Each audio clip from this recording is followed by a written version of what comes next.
सी जो लगा रखी थी साथ में, अपना स्वरूप इसी को बना दिया होगा। और मेरे अंदर तो इतनी कहाँ समर्थता है जो मैं कुछ कर लूं। तो ये मेरे सारे गुरु महाराज की माया काया है। जितने स्वरूप हम सब उसी का ही रूप है। तो उनकी यही अमोघ शक्ति थी भाई। हमारे बीच में आज वो हमारा एक अधूरा सा पन जीवन का है, वो गुरु महाराज की शक्ति से भर तो नहीं पाएंगे। तो लेकिन चलो, जो मेरे गुरु महाराज इस शरीर से जो कराएंगे वो करेंगे भी, और रहना भी पड़ेगा, कहीं जा भी नहीं सकते। इसीलिए मेरा आज एक दो शब्दों में कहूंगी, फिर मेरी बेटी जो गाना चाहेगी, बजाना चाहेगी, गाएगी और सबको नचाना भी। क्यों आज पर्व है, नाचेंगे सब, चाहे मेरे भाई भी नाच ले। आज बड़ा ही आनंद का दिवस है हमारा। साल में एक बार आता है।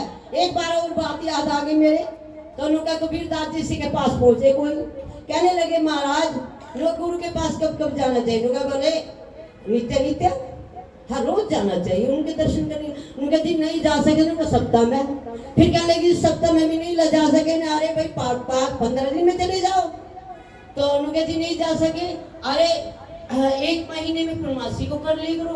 उनके दिन फिर भी नहीं जा सके 6 महीने में। उन्होंने कहा फिर भी नहीं जा सके, उन्होंने साल में जो गुरु पूर्णिमा आती है उस पर जरूर जाना चाहिए। और फिर शब्द क्या कहे उन महाराज ने, कबीरदास जी ने, तो वो कहने लगा, वो भी ऐसा ही था, उतर के कहने लगा महाराज जो उस समय भी ना जाए, और उन्होंने फिर दोनों का तक के दे दो, भव सागर में डूबता ही रहे। तो ये कहा कि संतों की वाणी ऐसी है, जब भी समय लगे अपने संतों के पास, अपने गुरु महाराज के दरबार में आना चाहिए। बस हमारा प्रयास यही रहे कि हम ज्यादा से ज्यादा अपने घर में, घर का काम तो छोड़िए ना भाई, फिर कोई गई में देवी से नहीं क्या क्या दिया, घर वाले नाराज हुए, उनको भी नाराज कर, वो भी गुरु जी का है। ये समझो कि जो मैं यहाँ मेरी ड्यूटी लगाई है, मेरे बच्चों को पालन पोषण करना है, इनको संस्कार से आगे बनाना है। कोई हमारा इंजीनियर बने, कोई डॉक्टर बनेगा, कोई जज बनेगा, कोई हमारा प्रेसिडेंट बनेगा, कोई कमिश्नर बनेगा, कोई डीसी बनेगा, कोई लेफ्टिनेंट बनेगा। तो हम तो बड़े बड़े पदों को देते हैं बच्चों को कि हमारे ऐसे बच्चे आए, यही हमारे भविष्य, यही हमारे नेता बने, यही हमारे राम राज्य को फिर लाएंगे और सारे विश्व ब्रह्मानंद की जय जयकार होए।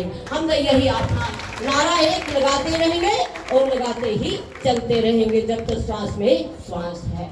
तो कहने का हमारा तात्पर्य यही है भाई, अपने ज्यादा से ज्यादा बस जब रोटी बनाओ, जैसे गुरु जी ने कहा था ना, ये गुरु जी के शब्द है भाई, मेरे अपने शब्द नहीं थे। जब वो मेरी बहनों में ये गुरु जी के शब्द मेरी याद आ गए, उन्होंने याद कराने वाले जो उन पर डोर सौंप देते हैं ना, वो अपने आप ही सब कुछ अंदर फिट है हमारे, लेकिन सौंपना पड़ता है। हम सौंपते नहीं, कहते हैं। अगर सौंप के देख लो आप, वो अपने आप ही सब कुछ करने वाले हैं भाई, हम तो कुछ नहीं कर सकते।